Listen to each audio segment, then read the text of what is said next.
samakan sifat Allah dengan sifat makhluk.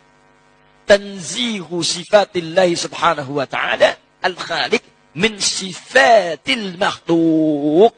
Menyucikan sifat Allah dari sifat makhluk.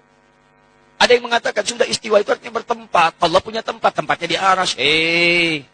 Yang punya tempat itu makhluk. Allah tidak dibatasi dengan tempat. Kalau Allah punya batas tempat, artinya Allah sama sifatnya dengan makhluk. Ya, artinya mujassam itu menempat. Kalau sudah punya tempat, berarti menempat sama dengan makhluk. Gak boleh.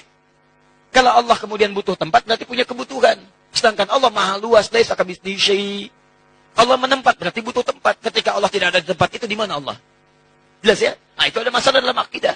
Makanya kalau antum ingin memahami ini, kalau ingin tetap memaksakan tempat, ditakwilkan. Takwilkan.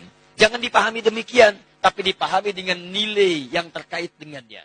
Jangan dipahami demikian, tapi dipahami dengan nilai yang terkait dengannya. Apa diantaranya? Istawa, bimakna istaula. Menguasai, mengatur. Aras jangan diartikan dengan bertempat di situ. Ada begitu tidak? Artikan dengan di aras, itulah Allah mengatur. Menguasai. Menguasai aras, menguasai alam dan sebagainya. Ustaz, ayatnya jelas, ngapain main takwil-takwil? Ada beberapa ayat yang memang kita harus pahami dengan takwil. Jadi dalam ayat dan hadis itu, ada ayat muhkam, ada mutasyabih. Muhkam itu apa? Jelas. Mutasyabih itu ayat-ayat yang ada samar-samarnya, sehingga terkadang bisa ditarik ulur. Nah, bagaimana kita menghadapi metode ayat-ayat yang mutasyabihat? Dikembalikan kepada yang jelas. Dikembalikan kepada yang muhkam. Muhkam itu ayatnya banyak, mutasyabih sedikit. Maka metode yang benar, bukan yang muhkam kita bawa yang ke mutasyabih, tapi yang tidak jelas sedikit ini dibawa kepada yang banyak. Paham?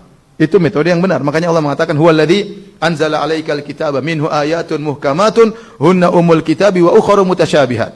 Fa ammal ladzina fi qulubihim zaygun fayattabi'una ma tashabaha minhu ibtigha'al fitnah. Dialah Allah yang telah menurunkan kepada engkau Al-Quran. Dalam Al-Quran ada ayat yang muhkam, wa ukhra mutasyabihat, dan ayat mutasyabihat yang sedikit, yang kurang jelas. Bagaimana caranya? Kalau ingin menafsirkan yang mutasyabihat, bawa ke yang muhkam.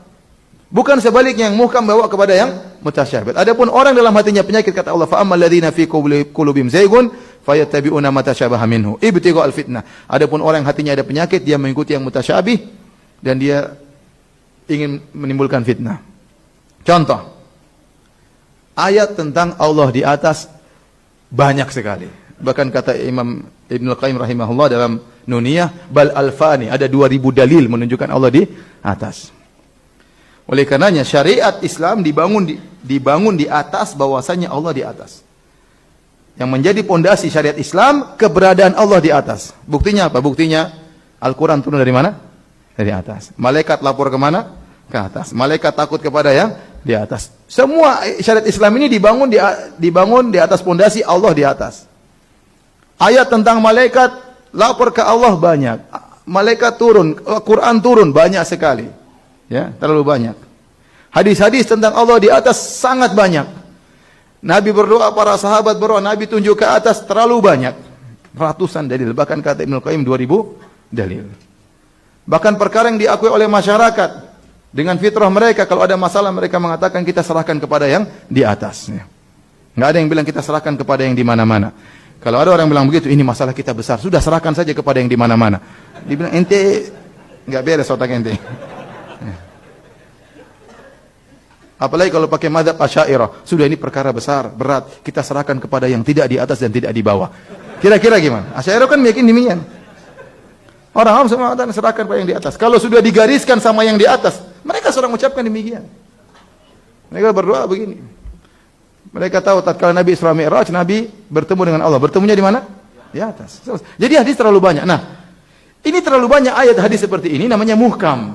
Datang hadis misalnya atau ayat, wa huwa ma'akum aina ma kuntum. Allah bersama kalian dimanapun kalian berada. Oh, dipahami berarti Allah di mana-mana.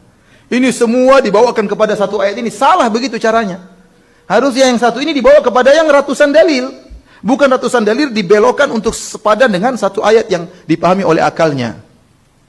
Maka bagaimana cara kita memahami wa huwa ma'akum aina ma kuntum? Ya. Wa huwa ma'ahum aina ma kanu, dia bersama mereka di mana mereka berada, maka dibawakan maksudnya ilmu Allah selalu meliputi mereka. Seperti firman Allah kepada Nabi Musa dan Nabi Harun.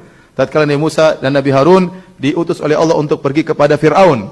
Ya, maka mereka berkata, Rabbana innana nakhafu ayyafruta alaina aw ayatgha. Ya Allah, kami takut, saya dan Musa dan Harun takut kalau Fir'aun melakukan kezaliman kepada kami. Kata Allah, la takhafa, janganlah kalian berdua takut. Innani ma'akuma, sungguhnya aku bersama kalian berdua. Bersama bagaimana? Asma'u wa ara. Aku senantiasa mendengar kalian, aku senantiasa melihat apa?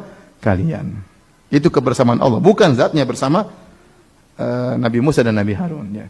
Itu maksud saya caranya menafsirkan ayat yang mutasyabih dibawa kepada yang muhkam. Bukan sebaliknya, muhkam dibawa ke mutasyabih.